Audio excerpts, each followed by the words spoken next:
Hola everyone, welcome to Flexibility Script.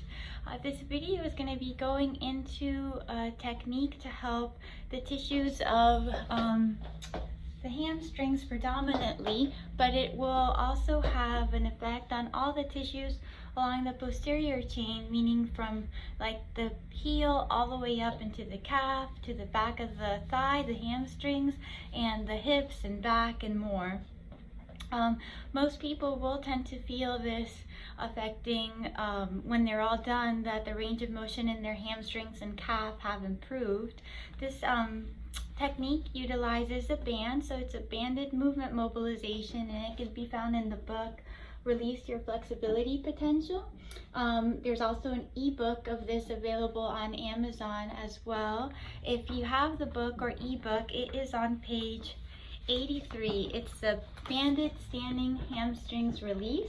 So you can kind of see some visuals, and instructions are in the book as well. But if you follow along, I'll be kind of breaking it all down in this video. I have recorded this release before. The video maybe didn't show all of me during parts of it, so I'm hoping this video clarifies it a little bit more. The band I'll be using is a resistance band by the company Rubber Bandits. This is their heavy band. It's a cobalt color. There's I think one more color besides this color that the heavy band comes in. Has about 30 to 50 pounds of tension, and just depending on your inherited flexibility, just how much mobility you naturally have, will determine what size band that you'll use, and the book goes into that. And I also have some videos that talk about what band is the best band for you to use when using the bands for improving flexibility. I'll be anchoring the band to the door behind me, and there's a little device called a TheraLoop. It's a door anchor, and I'll be using it to anchor the band in. So all I'll do is just, you can see, I'll take the little TheraLoop, and I'm gonna just loop it right through the band itself. And then once I have it nice and secured in, I'll pop it in. I have some yoga blocks set to the side behind me because I'll show some variations that if you can't reach your hands to the floor, completely okay. Usually when you start off, if you have some limitations in your range of motion on your hamstrings or any of the tissues along your backside, hands to floor can be really challenging, but you can still get just as effective release utilizing some blocks or anything sturdy, like a chair or a ball, anything you feel comfortable placing your hands on. So we'll get started. I'm going to take that anchor and I'm going to be placing it through the door hinge. What I usually do is I'll come up to the door and I'll kind of stand next to it. I'm going to place the band so that it's right around hip height. So I know where it's going to be. I'll open the door, put the anchor in all the way, and then close the door all the way. And then from there on, the band is securely anchored in. So once I have that, I'm going to be taking my leg, I'm going to be demonstrating on my right leg. I'm going to take my right leg, and my right leg is going to go in through the band. Once it goes in, I'm bringing that band all the way up so it's right at the very top of the thigh, right in that little thigh hip crease area. And then once it's there, the banded leg is going to be the leg that you're going to want to have in front of you, and the leg that's in the band is the leg you're going to be working on. One thing I didn't mention was that sometimes it's nice to kind of do a little bit of a toy soldier, where you just stand and bring your legs up and see which leg has a little bit less range of motion to it, and it's my right leg. So that's the leg I'm going to be addressing today. So once you do that, once you're in the band, I'm going to have these yoga blocks, and I'm going to set them up so they're nice and high. They're going to be out in front of me. So what's going to happen, I'll walk out, band is anchored in, walk out till I feel some tension. And this tension that I feel when I walk out is tension that I feel comfortable holding on and keeping rounding, meaning that I feel like the bands, I'm not going to be bungeed back. So it's enough where I feel the band is pulling me, but I am in full control. Once I feel that, I'm going to be bending over. I'm going to be bending over by hinging at my hip as opposed to rounding through my back to come down. So I'll just simply think about driving my hip back. My knees can be soft.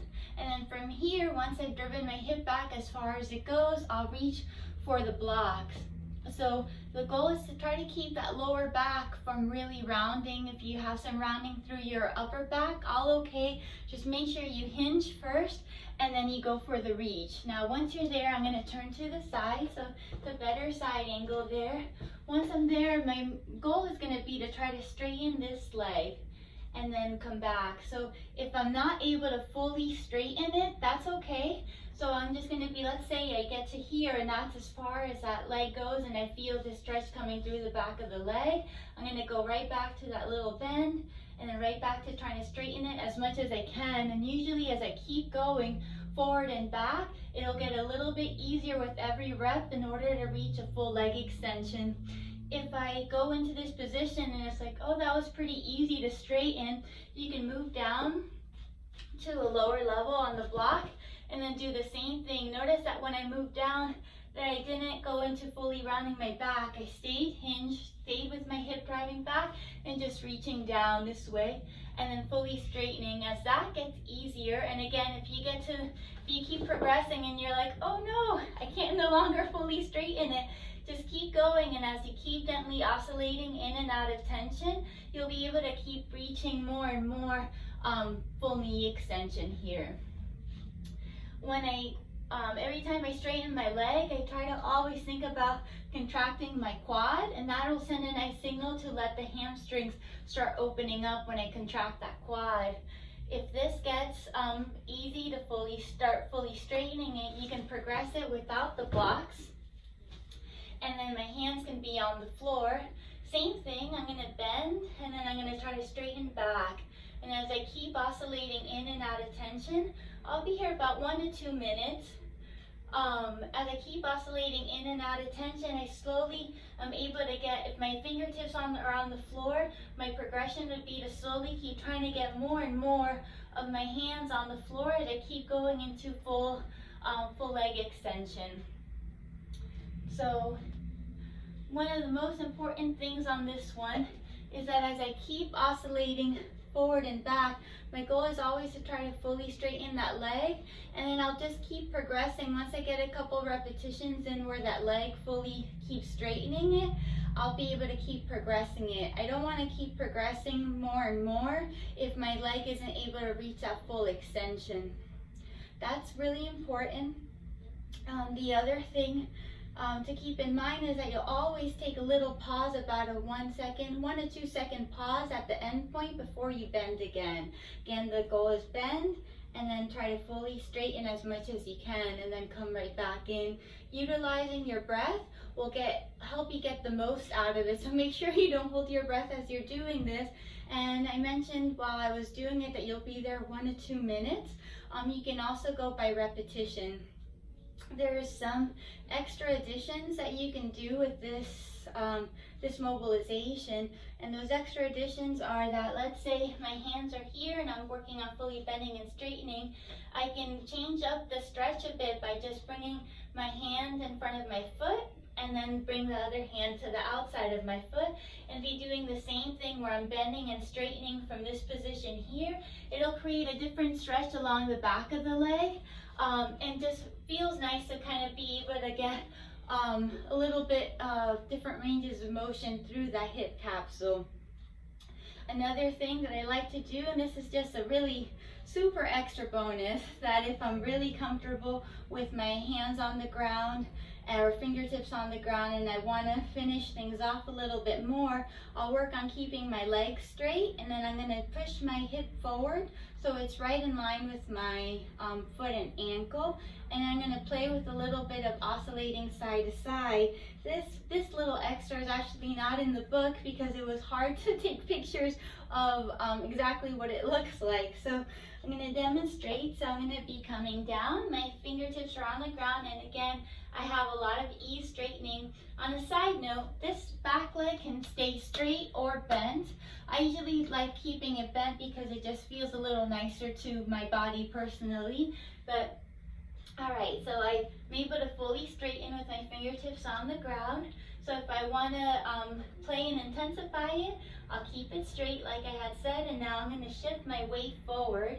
And I shift my weight forward by picking up, and I'm going to be on the ball of my back leg here as I shift forward. So lock, shift forward, and that way my hip, knee, ankle line up a little bit more, or even I can even come forward a little bit more. Once I'm there, I'm going to just gently oscillate the hips side to side while keeping my legs straight. I can also play with going into circles one way and switch it up and do circles the other way.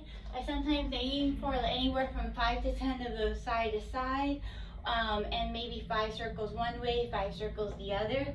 No wrong or right. Once you're done, you should feel upon just walking around that you've created the space in your hip where things are nice and open and more, there's a lot more range of motion and freedom of movement. And if you were to go back to like a testing from where you were in the beginning, where you just lifted your legs up, you'll find that you'll have more range of motion on that side that you just opened up, or that you've restored it enough so that it balances out with the other leg.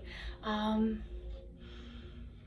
think that's it. I hope that this was helpful, and you can progress at your own pace. Know that maybe things can take time to change, range of motion, so you'll see results right after you do this, and it's really important to follow it up with exercises where you're using that range of motion. So movement after mobilizations is really important, so you can really start taking ownership of the ranges of motion that you've created and that you start using them. So give it a shot and have fun.